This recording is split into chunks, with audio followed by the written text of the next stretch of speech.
রহিম। আসসালামু আলাইকুম। আশা করি আপনারা সবাই ভালো আছেন। আমাদের চাঁদাবাজি যতদিন বন্ধ না হবে, দ্রব্যমূল্য কোনোভাবে নিয়ন্ত্রণ করা সম্ভব হবে না। দ্রব্যমূল্য নিয়ন্ত্রণের প্রথম হাতিয়ার হচ্ছে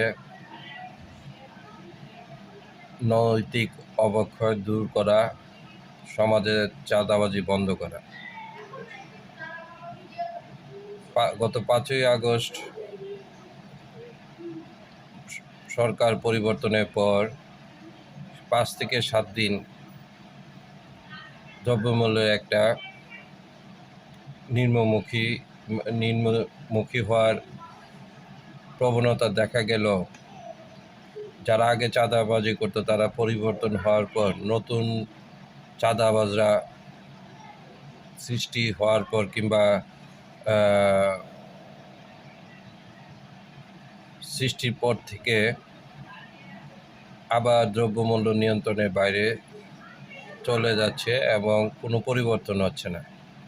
মানুষের কয়েকটি